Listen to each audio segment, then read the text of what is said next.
Good morning students, again welcome to the mathematics class. Today we are going to discuss the chapter number 3. Chapter का title powers हैं और first video के अंदर जो है हम लॉज ऑफ पावर्स पढ़ चुके हैं और उसके बेस्ड हमने कुछ क्वेश्चंस करे थे. हमारी एक्सरसाइज 3A के 6 क्वेश्चन तक हम एक्सप्लेनेशन दे चुके हैं. उसके बाद यहाँ पर जो है हमारा नेक्स्ट वीडियो जो है इसके अंदर हम अपनी एक्सरसाइज 3A को कंटिन्यू करेंगे और we will start with question number 7. Question number 7 भी इवैल्यूएट दे रखा है लेकिन हमारा क्वेश्चन का फॉर्मेट थोड़ा सा चेंज हो गया है.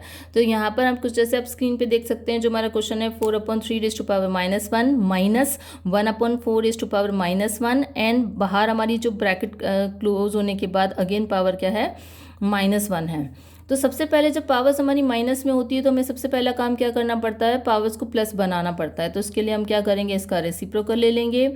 फिर इसका जो आएगा 4/1 हो जाएगा एंड इसको हम ब्रैकेट को क्या कर लेते हैं, क्लोज कर देते हैं या पावर -1 है. इस कंडीशन में पहुंचने के बाद हमें इसका एलसीएम लेना पड़ेगा. एलसीएम हमारा 4 हो जाएगा. 3 × 1 = 3, 4 × 4 = 16. पावर क्या है -1.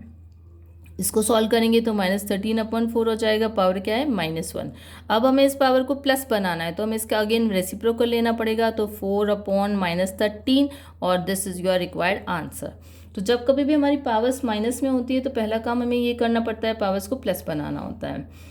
तो अब हमारा जो 8th क्वेश्चन है वो ऑलमोस्ट सेम टू सेम ही है. तो 8th क्वेश्चन को हम स्किप कर देते हैं, 9th क्वेश्चन पे चले जाते हैं क्योंकि इसमें आपको और अगर आपको कोई खास प्रॉब्लम होती है तो इसके साथ में PDF प्रोवाइड करते हैं हम वीडियो के साथ में, आप उसमें देख सकते हो.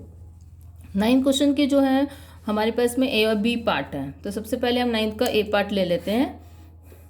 जो हमारा 9th का A पार्ट है वो है 3 × -1 + 4 × -1 एंड 7/12 -1. सबसे पहला काम आपको इसको पावर को प्लस बनाना है. तो इसका रेसिप्रोकल लेंगे तो 1/3, इसका रेसिप्रोकल लेंगे तो 1/4, इसका रेसिप्रोकल लेंगे तो 12/7. इनको सॉल्व करने के लिए आपको एलसीएम लेना पड़ेगा. एलसीएम हो जाएगा हमारा 12, 4 × 1 = 4, 3 × 1 = 3 और यह है हमारा 12/7. इसको सॉल्व करते हैं तो 7/12 × 12/7, 7 से 7, 12 से 12 कैंसिल हो गया, हमारा आंसर आ गया 1. सिमिलरली इसका बी पार्ट देखते हैं. बी पार्ट में है 6 × -1 + 8 × -1. यहाँ -1 आ गया. उसके बाद 3 × -1, 2 × -1 आ गया. उसके बाद हमें क्या करना है, 1/6 + 1/8 1 + 1/3 + 1/2 -1 कर दिया. पहले हम इसका एलसीएम ले लेते हैं. इसका एलसीएम हमारा 48 हो जाएगा, ये 8 हो जाएगा, ये 6 हो जाएगा. पावर -1 है, इसका भी एलसीएम ले लेंगे, ये 6 हो जाएगा. 2 + 3, ये पावर हमारी कितनी हो गई, -1 हो गई. ये हो गया हमारा 14/48. और इसको अभी हम क्या करते हैं, रेसिप्रोकल ले लेते हैं. तो इससे हमारी पावर क्या हो जाएगी, यहीं पर जो है प्लस में आ जाएगी. तो इसको हमने लिख दिया 48/14 और यहाँ पर आपका 5/6 आएगा. आप इसका रेसिप्रोकल ले लें तो वापस आपकी पावर क्या हो जाएगी, प्लस हो जाएगी. इसको आप सिंप्लीफाई करके लिख सकते हैं 24/7 6/5. अब आप इसको सॉल्व करने के लिए एलसीएम लें. 7 × 5 = 35, 24 × 5 = 120, 7 × 6 = 42. उसके बाद हम इसको ऐड कर लेंगे. ऐड करने के बाद में आपको जो है इसको हम जब ऐड करते हैं तो जो हमारा 120 + 42 जो है वो हमारा आंसर आ जाएगा. This is 2 and this is 6. तो आ गया आपका 162/35. This is the required answer. उसके बाद आप क्वेश्चन नंबर अगर आप 10 की तरफ देखते हो तो क्वेश्चन नंबर 10 के अंदर जो है हमको कुछ बोला हुआ है कि करेक्ट द मिस्टेक्स. मतलब आपको पहले क्वेश्चन देखना है और उसके बाद में जो है मिस्टेक्स को करेक्ट करना है.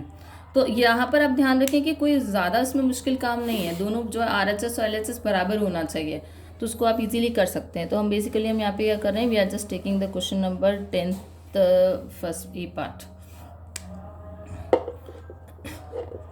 तो इसमें है 6/(1) एंड यहाँ पे है 5/6((1). ये दोनों बराबर नहीं हो सकते हैं तो हमें बराबर लेके आना है क्योंकि जब आप इसका रेसिप्रोकल लेंगे तो ये 5/6 हो जाएगा. तो हमें यहाँ पे 5/6 लाना है तो डेफिनेटली हमें 5/6 लाने के लिए इस -1 की जगह क्या लिखना पड़ेगा, +1. तो ये हमारा करेक्शंस हैं. तो ये गलती है जो हमने यहाँ पे करेक्ट कर ली है.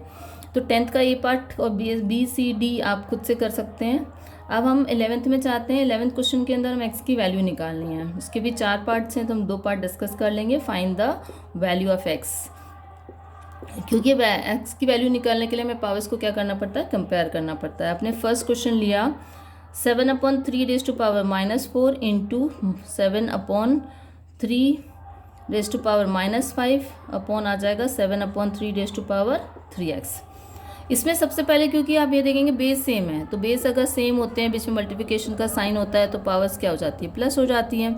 7/3 ये हो जाएगा आपका 7/3 इज इक्वल टू 7/3 अब हमारा बेस सेम है तो पावर्स को कंपेयर करना होता है। -3 इज इक्वल टू 3x और दिस इम्प्लाइज एक्स की वैल्यू कितनी आ गई, -3, क्योंकि ये डिवाइड में चला जाएगा।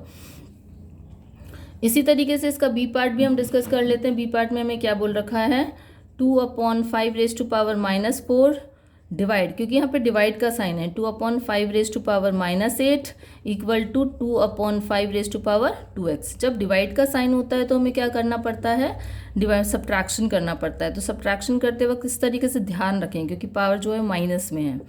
और ये हो गया आपका 2/5 तो ये हो गया आपका 2/5 और ये हो गया आपका -4 + 8 इक्वल टू 2/5 अब 8 में से 4 को माइनस किया तो 2/5 इज इक्वल टू 2/5 हो गया। पावर्स को अगर हम कंपेयर करते हैं तो डेफिनेटली एक्स की वैल्यू आ जाएगी 4/2 इक्वल टू 2। तो इसके जो सी और डी पार्ट है उसमें भी हमें सेम करना है, पावर्स को प्लस करना है और उसके बाद में पावर्स को कंपेयर कर एक्स की वैल्यू निकालनी है। अब हमारा जो है क्वेश्चन 12 जो है 12, 13, 14, 15, 16 जो है वो वर्ड प्रॉब्लम्स हैं। तो वर्ड प्रॉब्लम्स के लिए आपको क्या करना होता है, वर्ड प्रॉब्लम्स के लिए आपको पहले एक स्टेटमेंट बनाना पड़ता है और जो भी अननोन नंबर होता है इसको हम एक्स अज्यूम कर लेते हैं और क्वेश्चंस के अकॉर्डिंग जो है हम उसका एक स्टेटमेंट बना लेते हैं।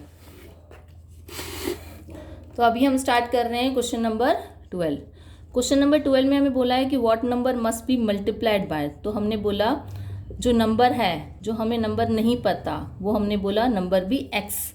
अब हमें जो है स्टेटमेंट जो बनाना है वो हमें क्या करना है, इक्वेशन बनानी है। उन्होंने बोला कि इस एक्स को हम अगर -4/5 से अगर मल्टीप्लाई करते हैं तो हमें आंसर मिलता है 2/3 अब इसको क्या करेंगे हम, इस कंडीशन में हमें क्या करना है, अगर x की वैल्यू निकालनी है तो इसको डिवाइड में बेचना पड़ेगा। 2/3 डिवाइडेड बाय -4/5 अब दूसरी कंडीशन होती है, पहले हमें इस डिवाइड के साइन को हटाना पड़ेगा। तो 2/3 इसमें मल्टीप्लाई लगाएं, इसका रेसिप्रोकल ले लें। अब हम इसको सॉल्व कर सकते हैं। सॉल्व करने का तरीका ये है कि आप इसको प्राइम फैक्टर्स में कन्वर्ट करके भी कर लें, अदरवाइज 2/3 जो है वो 8 होता है, 3/3 जो है वो हमारा होता है 27 होता है, -5/2 जो है वो 25 हो जाएगा, 4/2 जो है वो 16 हो जाएगा। हम इसको सिंप्लीफाई कर सकते हैं तो आंसर आ जाएगा आपका 25/27 2 जो है वो कितना हो गया 54। क्वेश्चन नंबर 3 जो है वो एग्जैक्टली सेम है। इसमें आपको बस ये वैल्यू जो है वो अलग अलग दे रखी हैं। तो क्वेश्चन नंबर 13 आप खुद से ट्राई करें। क्वेश्चन नंबर 14 हमारे लिए थोड़ा सा अलग हो जाएगा। क्वेश्चन नंबर 14 हमारे लिए अलग इसलिए क्योंकि इसमें डिवाइड करने के लिए बोल रखा है और जैसे हम देखते हैं कि जो अननोन नंबर होता है उसको हमें हमेशा क्या करना होता है, एक्स मानना होता है। तो अभी हम स्टार्ट कर रहे हैं, हमारा क्वेश्चन नंबर जो है 14 है। इसमें भी हमने क्या किया, जो नंबर है उसको हमने क्या माना है, एक्स माना है।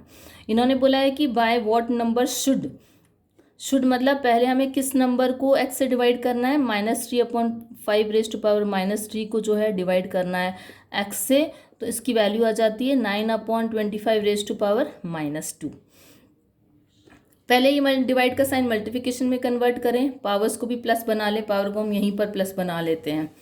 तो अगर हमें पावर को प्लस बनाना है तो इसको लिखेंगे 5/-3 और इसमें मल्टीप्लिकेशन के साइन के लिए आप इसका रेसिप्रोकल लें, इसको भी पावर को आप क्या करें, प्लस बना लें। अब हम x की वैल्यू निकालनी है तो क्रॉस मल्टीप्लिकेशन से इसको वहाँ भेज दें। तो ये 5 रेज़ टू पावर 3 कितना होता है, 5 × 5 × 5 यानी कि ये कितना हो जाएगा 125। -3 रेज़ टू 3 9 9 3 ये कितना हो गया -27। 9 जा कितना हो गया 81। 81 आपने यहाँ कर दिया। 25 × 25 कितना होता है 625 और ये x आ गया, मतलब ये रेसिप्रोकल से आपने इसको सॉल्व कर दिया। अब अगर आप रेसिप्रोकल से इसको सॉल्व करते हैं तो हम जानते हैं कि 125 5 जो है वो हमारा 5 होता है और 27 जो 3 जो है वो कितना होता है 81। तो इसको सॉल्व करने से जो x की वैल्यू है वो -3/5 आ रही है। अगर आप इसको पावर्स में कन्वर्ट करके सॉल्व करेंगे तो भी यही आंसर आएगा आपको। डायरेक्ट इसको पावर्स को मल्टीप्लाई करके अगर आप इसको सॉल्व करते हैं तो भी ऑलमोस्ट हमारा सेम ही आंसर आता है। सो क्वेश्चन नंबर जो है हम अब नेक्स्ट क्वेश्चन 15 स्टार्ट करते हैं। वो भी x की वैल्यू पे ही बेस्ड है, जैसा कि हम ऑलरेडी ऐसे इस तरह के क्वेश्चंस कर चुके हैं। तो हम क्वेश्चन नंबर 15 में जा रहे हैं। इसमें हमें दे रखा है इफ़ 6 2x + 1 डिवाइडेड बाय 36 = 216। पहले हमें 36 को 6 की पावर में कन्वर्ट करना है। तो ये 2x + 1 हो गया, डिवाइड हो गया, ये 6 की पावर 2 हो जाएगी। 216 जो होता है वो भी हम 6 की पावर में कन्वर्ट कर लेंगे, क्योंकि हम जानते हैं कि 216 जो होता है वो 16 की पावर के हिसाब से 6 की पावर 3 हो जाएगा। अब यहाँ पे डिवाइड का साइन है तो पावर्स को हम क्या कर लेंगे, सब्ट्रैक्ट कर लेंगे। 6 की पावर 3 हो गई, ये हो जाएगा आपका 6 2x - 1 = 6 की पावर 3। अब हमें इसको कंपेयर करेंगे तो 2x - 1 = 3, इसको उधर ले जाएंगे तो 2x = 4 और x की वैल्यू 4/2 = 2 आ जाएगी। अब हमारा लास्ट क्वेश्चन जो है 16 है। इसका क्वेश्चन भी थोड़ा सा इसमें इन्होंने थोड़ा सा इसको चेंज करके दिया है। बाकी जो है वो नॉर्मल हम जो जितने भी हमारे एक्सपोनेंट्स के रूल्स होते हैं उन्हीं को हमें यूज़ करना है। तो जो हमारा 16 क्वेश्चन है उसमें हमें x/y की वैल्यू दे रखी है -1/3 डिवाइडेड बाय 2/3 पहले आप इसको सॉल्व कर लें और उसकी वैल्यू निकाल लें, फिर इसका a और b पार्ट हम सॉल्व करेंगे। तो हम x/y को सॉल्व कर लेते हैं। सबसे पहले हमें क्या करना है, इसका रेसिप्रोकल लेना है। तो -3/1 हो जाएगा और ये हो जाएगा 3/2 हो जाएगा। अब इस डिवाइड के साइन को मल्टीप्लिकेशन में कन्वर्ट करें। -3/3 कितना होता है, दिस इज इक्वल टू -27। इसको अगर हम मल्टीप्लिकेशन के साइन में कन्वर्ट करेंगे तो ये हम लिखेंगे 2/4, क्योंकि हमें इसका रेसिप्रोकल लेना होता है। -27 हो जाएगा, ये 2/4, 2 2 जा 4, 4 2 जा 8, 8 2 जा 16 और ये हो जाएगा आपका 3 की पावर 4 है तो 3 3 जा 9, 9 3 जा 27, 27 3 जा जो होता है वो होता है आपका 81। तो इसको अगर हम सॉल्व करेंगे तो ये आ जाएगा 3, तो हमारा आंसर आ रहा है -16/3। यानी कि हमें x/y की वैल्यू जो है वो 16/3 आ गई है। तो इसके अंदर इन्होंने जो फर्स्ट पार्ट बोला है, इन्होंने क्या बोला है, x/y रेज़ टू पावर -1 निकालो। तो x/y तो -16/3 आ गया। इसकी रेज़ टू पावर 1 निकालनी है तो हमें इसका क्या करना पड़ेगा, इसका रेसिप्रोकल लेना पड़ेगा। अगर आप इसका रेसिप्रोकल लेते हैं तो आंसर कितना आ जाएगा -3/16। सिमिलरली जो बी पार्ट है उसके अंदर हमें क्या बोल रखा है कि जो उसका बी पार्ट है वो है आपका x/y + y/x raise to power -1 दे रखा है। तो इसमें हमें क्या करना पड़ेगा, पहले इसकी वैल्यूज रख के फिर इसका वो करके मतलब इसका एलसीएम लेके इसको सॉल्व करना है। फाइनली जो आंसर आता है फिर उसका आप रेसिप्रोकल ले लें। तो ये क्वेश्चन जो बी पार्ट है आप खुद से ट्राई करें और अगर आपको कोई प्रॉब्लम होती है तो you can refer the PDF provided with this video. So इसके साथ ही हमारा चैप्टर नंबर 3 जो एंड हो जाता है। See you in the next video.